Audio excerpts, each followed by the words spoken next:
और जब बिल्किस ने जकिया का पूछा ना, मेरी तो जान ही निकल गई।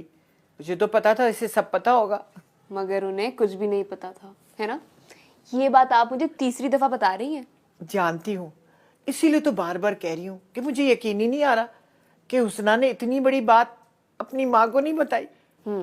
और आपको हैरत से ज्यादा खुशी हो रही है ना? हो तो रही है। हुस्ना ने साबित कर दिया ना बताकर कि वाकई वो इस घर की बड़ी है। हसना भाभी आप सबसे बहुत प्यार करती हैं खाला, इतना जितना शायद मैं भी कभी नहीं कर पाऊंगी। हुस्ना की तो अहमियत है, लेकिन तुम्हारी अहमियत भी कम नहीं है। नहीं खाला, हुस्ना भाभी ने जितनी कुर्बानियां इस घर के लिए दी हैं, उनका हक बनता है कि उन्हें सारी अहमियत दी जाए। अगर हुस्ना हमारी इज्जत पे पर्दे डालती है तो तुम भी तो रिश्ते जोड़े रखती हो। तुम दोनों इस घर की आंखें हो। एक आंख ना हो ना तो आधा दिखता है। मेरी प्यारी खाला। चाय बना के लाऊं आपके लिए? अगर आप मुझे अपनी कसम ना देती तो मैं भी आपको कुछ ना बताती। क्यों ना बताती? माँ हूं मैं तेरी, तो मुझसे ये सब कुछ कैसे छुपा सकती है? अम्मा छुपाती ना तो क्या करती। मैं रशीद साहब को बिखरते हुए देख चुकी हूँ और अब आपको उस हालत में देखना नहीं चाहती थी। बताना चाहिए था, जरूर बताना चाहिए था। तूने ये सब कुछ छुपा के साबित कर दिया कि तू मुझे अपनी माँ ही नहीं समझती। अम्मा खुदा के लिए इतनी बड़ी बात मत कहें। आप जानती हैं मैं आपको बहुत चाहती हूँ। खाक चाहती है मुझे। अगर कुछ समझती तो सबसे पहले मुझे बताती, फिर देखती कि मैं क्या हशर करती हूँ जकिया का और उसके साथ वालों का। इसीलिए तो कुछ नहीं कहा मैंने, क्योंकि मैं जानती हूँ कि अपनी बेटी को तकलीफ देने वालों के साथ आप क्या कुछ कर सकती हैं। तुमसे तो मैं बाद में बात करती हूँ, पहले मैं सफिया के 14 तबक रोशन कर दूं। अम्मा नहीं, आप कुछ नहीं कहेंगी। नहीं, अब वो होगा जो किसी ने सोचा भी ना होगा, और मैं किसी को माफ नहीं कर सकती हूँ। आपको माफ करना होगा अम्मा, अपने लिए ना सही तो अपनी बेटी के लिए। आपको मेरे सर की कसम है अम्मा, अगर आपने चाची से कुछ भी कहा तो आप मेरा मरा हुआ मुंह देखेंगी।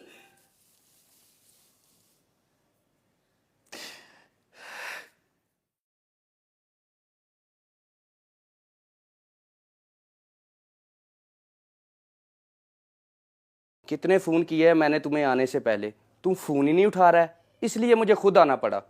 फोन? वो तो मैं घर भूल गया। मजीद, ये तुमने भूलना कब से शुरू कर दिया? जब से याद रखने लगा हूँ भूलने लग गया। जब याद रखते हो तो फिर भूल कैसे जाते हो?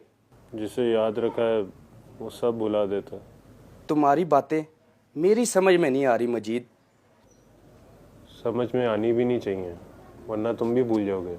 अच्छा यार छोड़ो, ये कपड़े लेकर आया हूँ, 1 हफ्ते के अंदर सिलाई करके देने हैं। आर्डर ज़्यादा था, सोचा आधा काम मजीद को दे दूँ। मगर मुझे नहीं इतना काम करना, ना आधा ना पूरा। काम नहीं करना? पर क्यों मजीद, तुमने पैसे नहीं कमाने? क्यों कमाऊँ पैसे, और किसके लिए कमाऊँ? आखिर मेरा है ही कौन?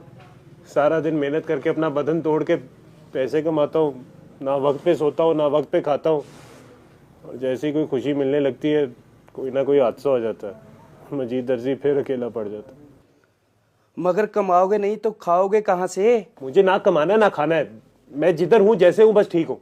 मगर मजीद, तुम जाओ ना, मुझे नहीं करना तो नहीं करना, जाओ यहाँ से। ठीक है यार, मर्जी तेरी, चलता हूँ, खुदा हाफिज।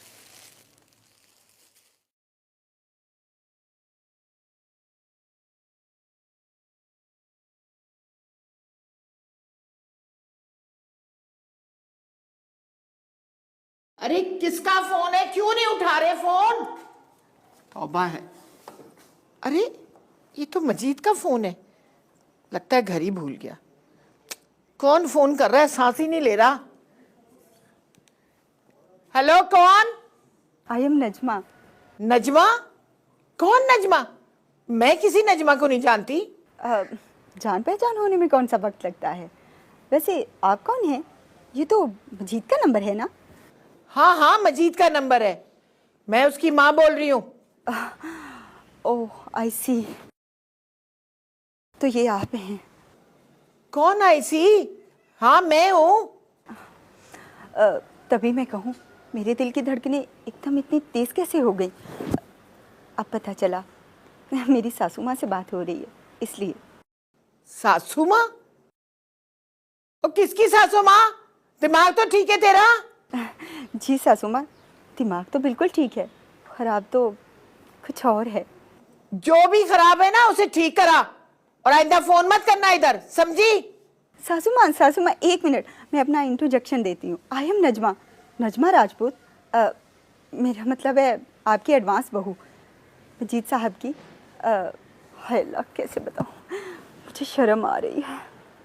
क्या क्या कह रही हो तुम? वही जो पत्ता पत्ता बूटा बूटा कह रहा है, मेरी और मजीद की प्रेम कहानी अमर है, अमर है। हम जन्म